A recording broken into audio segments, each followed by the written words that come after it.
Election పుణ్యమని ఓ సగం అంతా చేసి ఉండి ఇంకా సగం అంతా మిగిలింది. ఇప్పుడు ఇడిచిపెట్టనా? ఈ మీటింగ్ ఎందుకు పెట్టినా ఆయన అయ్యేదాకా ఆయనకు నిలవాలి. ఏడ నిద్రపోతుండో, కళ్ళు మూసుకున్నాడా, చెవులు వినబట్టలేవా? రేవంత్ రెడ్డి ఒక్కసారి చూడు, ఇలా ఉన్నారు ఇంటెలిజెన్స్ వాళ్ళు, పోలీసు వాళ్ళు మత్తుకున్నారు, ఫోటోలు తీస్తురు. ఈ ఫోటోలు పంపురా రేవంత్ రెడ్డికి. ఇగో ఇంతమందికి ఒక్కరికి నేను ఛాయ్ పోయలే, ఆటో పెట్టలే, ఏవోల సొంతం వాళ్ళు వచ్చింది, ఇంతమంది వచ్చింది. వీళ్ళందరూ కూడా రుణమాఫీ కాలేదని వచ్చింది. రాండ్రి రేపు మనం మాట్లాడుకుందాం. రుణమాఫీ కానోళ్ళంటే వేల సంఖ్యలో నంగునూరు మండల రైతులు వచ్చింది ఈరోజు. అంటే ఇంతమంది రైతులకు ఇంకా రుణమాఫీ కాలే. హైదరాబాద్ లో కూర్చొని ఏదో పెద్ద పెద్ద మాటలు మాట్లాడుతున్నారు. ఏం చేసిండు ఆయన? ఎన్ని మాటలు ఇచ్చిండు?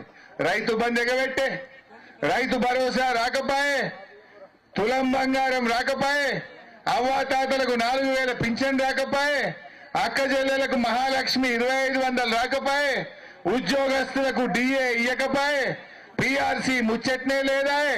అంతా మోసమే కదమ్మా, అన్ని అబద్ధాలే. 6 గ్యారంటీలు అన్నారు, బాండ్ పేపర్లు వంచిండ్రు, ఇక చేస్తాము అగ చేస్తామన్నారు. అయిందా రుణమాఫీ? ఇవాళ ఒక ఆయన కలిసిండు నాకు. మన నిన్న సిద్దిపేటలుంటే ఎల్లారెడ్డి అని ఒక రైతు వచ్చిండు, ఇబ్రాహీంపూర్ ఊరు ఆయనది. ఎల్లారెడ్డి ఇబ్రాహీంపూర్ వచ్చిన రుణమాఫీ కాలేదు సార్ అన్నాడు. ఎందుకు కాలే ఎల్లన్నా అన్న? మరి వ్యవసాయ శాఖ అధికారుల దగ్గర పోయినావా? ఏమన్నారు ఎల్లన్నా అన్న? ఏమంటున్నారు సార్, వాళ్ళు నా భార్య పేరు తెమ్మంటుండ్రు అన్నాడు. అంటే మరి ఇవ్వకపోయినావే నేనన్నా, నాకు తెలియక. నేను పెళ్ళే చేసుకోలేదే అన్నాడు. నీకు ఎన్ని ఏళ్ళు ఉంటాయంటే 51 ఏళ్ళు ఉన్నాయట. ఆయన ఎల్లారెడ్డి ఇబ్రాహీంపూర్ ఊరు, 51 ఏళ్ళు ఉన్నాయి ఎల్లన్నకు. ఆయన పెళ్లి చేసుకోలేదట ఎందుకో. ఇప్పుడు ఆ రుణమాఫీ చేయరా అంటే నీ భార్య పేరు రేపు అంటుండు. ఇప్పుడు నాకెవడు పిల్లనిస్తాడు సార్? నా భార్య ఎడికెళ్ళి రావాలి, నా రుణం ఎప్పుడు మాఫీ కావాలని ఆ ఎల్లన్న పరిశాన్ అవుతుండు. ఇప్పుడు ఆ ఎల్లారెడ్డికి పిల్లనవాడు ఇవ్వాలి, భార్యని ఆడికెళ్ళి తేవాలి, ఆయన రుణమాఫీ ఎప్పుడు కావాలి? ఇగో భార్య లేదని ఎల్లారెడ్డికి రుణమాఫీ ఎగబెట్టిండు. ఒక ఆయన గోపులాపూర్ పిల్లగాడు హరీష్ అని ముదిరాజ్ అబ్బాయి, 30 ఏళ్ళు ఉంటాయి ఆ పిల్లగానికి. ఆ పిల్లగానికి కూడా ₹1,00,000 రుణం ఉంది, అప్పు ఉన్నది. బ్యాంకుకు పోతే రుణమాఫీ కాలేదన్నారు. ఎందుకు కాలేదంటే నీ భార్య పేరు రేపు అన్నాడు. అరే నాకు పిల్లని తలేడే, 30 ఏళ్ళు వచ్చినాయి, నేను దుబాయ్లో పోయి పనిచేస్తున్నా, ₹4 సంపాదించి ఊళ్ళో ఇల్లు గిట్ట కడితే ఎవడన్నా పిల్లనిస్తాడేమో అని నేను దుబాయ్లో పనిచేస్తున్నా. ఈ రేవంత్ రెడ్డి రుణమాఫీ చేస్తాడంటే వచ్చినేమో ₹1,00,000 తీసుకుందామని నేను దుబాయ్కి వెళ్ళి టికెట్ పెట్టుకొని వచ్చినా ఈ టికెట్ పైసలు ఖరాబ్ అయిపోయాయి, అప్పు మాఫీ కాలేదని ఆయన నెత్తంతా నోరంతా కొట్టుకొని నా దగ్గరికి వచ్చిపోయింది.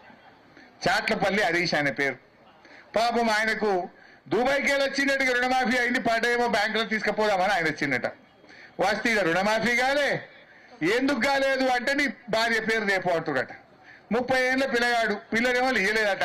ఆయన దుబాయ్లో బతుకుతుండు. ఇప్పుడు పెళ్లి ఎప్పుడు కావాలి, రుణమాఫీ ఎప్పుడు కావాలి ఆయనకు? ఇంకొక అవ్వ మనెమ్మ, నారాయణరావుపేట ఊరు మనెమ్మ. మొన్న నేను సిద్దిపేట ఉంటే ఇంటికి వచ్చింది. బిడ్డ నా రుణమాఫీ కాలేదు అన్నది. నేను ఏమైందని ఆ బ్యాంకు వాళ్ళకి ఫోన్ చేసిన, వ్యవసాయ శాఖ అధికారులకు ఫోన్ చేసిన. ఏమైందా ఈ మనక్క ఫోను, రుణమాఫీ కాలేదట, ఏమైంది అని ఆ మనెమ్మ గురించి వాళ్ళకి ఫోన్ చేసిన.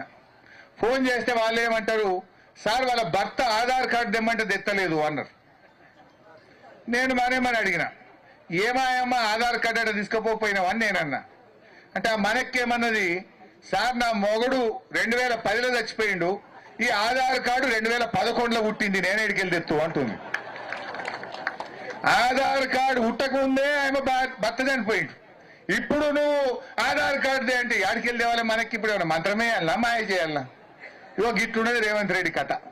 అంటే ఏవో ఒక కుంటి సాకులు పెట్టి, అబద్ధాలు చెప్పి, 31 సాకులు పెట్టి ఒకరికి రుణం మాఫీ అయితలేదు. ఇగో మా పురేందర్ గారు,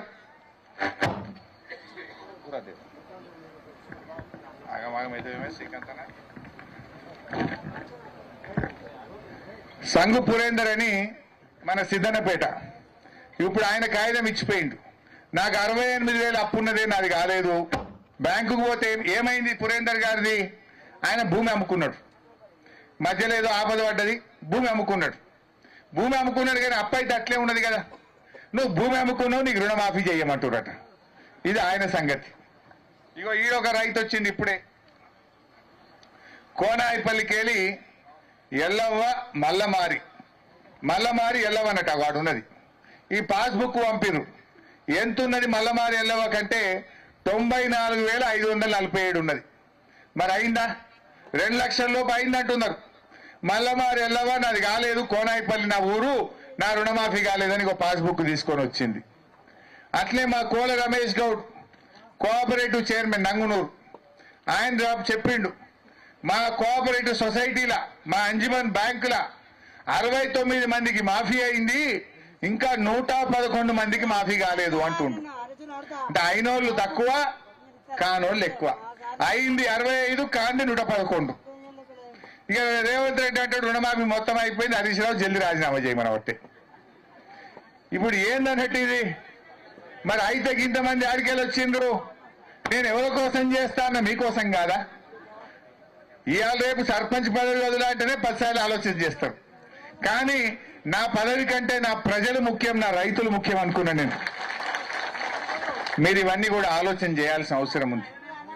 గట్టిగా ఒత్తిడి పెడదాం, ఎంబడ పడదాం. ఎట్టి పరిస్థితుల్లో ఈ కాంగ్రెస్ ప్రభుత్వం మెడలు వంచి ప్రతి రైతుకు రుణమాఫీ అయ్యేదాకా నిద్రపోము. కేసీఆర్ గారి నాయకత్వంలో పోరాటం, అందరికీ రుణమాఫీ చేయించి తీర్థం. రైతు బంధు కూడా పడాలి. ఇప్పుడు లేట్ అవుతుంది, వానకాలం. చెప్పిన మాట ప్రకారంగా 7,500 రూపాయల రైతు బంధు ఇవ్వాలని చెప్పి కూడా నేను డిమాండ్ చేస్తా ఉన్నా. ఆయన పేరు యనుమల రేవంత్ రెడ్డి. ఆయన మాటలు, ఆయన పని చూస్తే ఎగవేతల రేవంత్ రెడ్డి లెక్క కనబడుతుంది నాకు. యనుమల రేవంత్ రెడ్డి కాదు, ఆయన ఎగవేతల రేవంత్ రెడ్డి.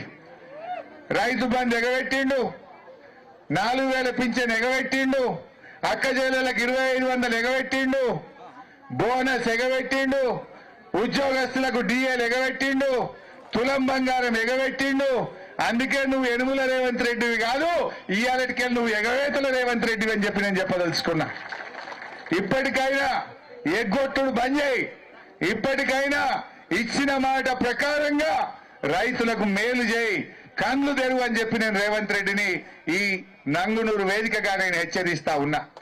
రేపు రాబోయే రోజుల్లో మా కేసీఆర్ గారి నాయకత్వంలో బిడ్డ నీ ప్రభుత్వాన్ని ఇడిచిపెట్టాం.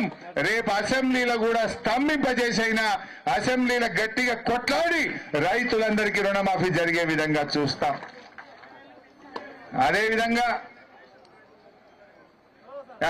ఇగో ఇది మా వాళ్ళు మలయాళకెళ్ళి తెచ్చిర్రు. రేషన్ కార్డుల ఒక దాంట్లో 2 పేర్లు నేను ఎగబెట్టిండు.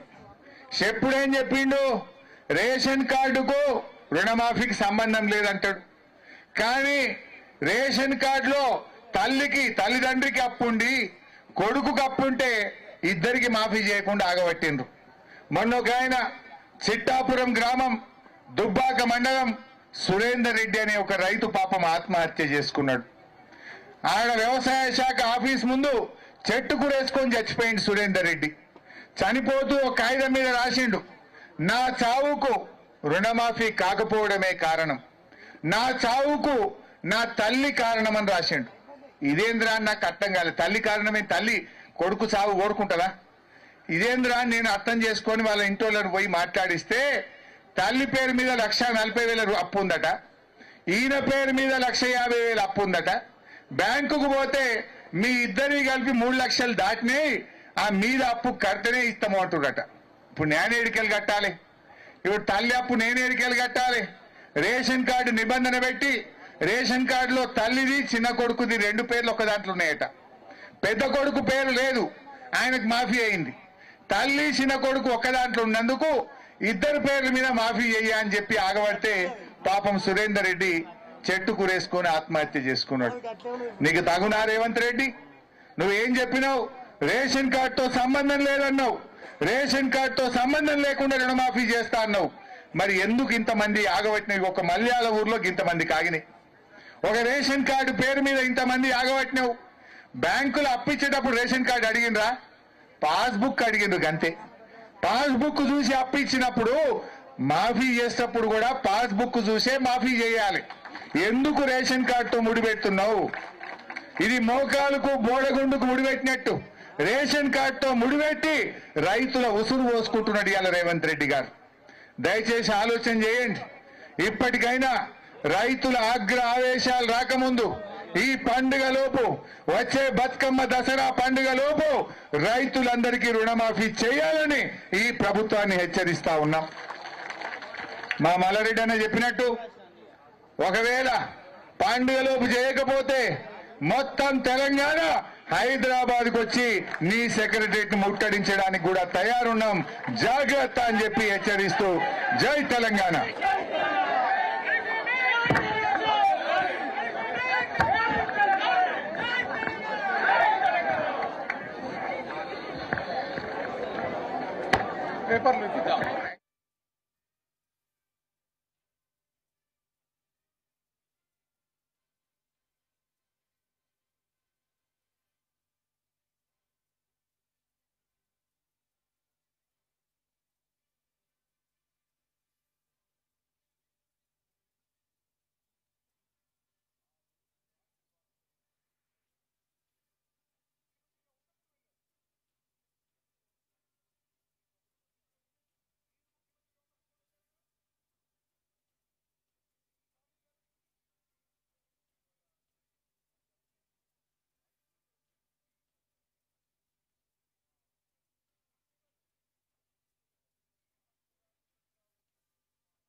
తాడే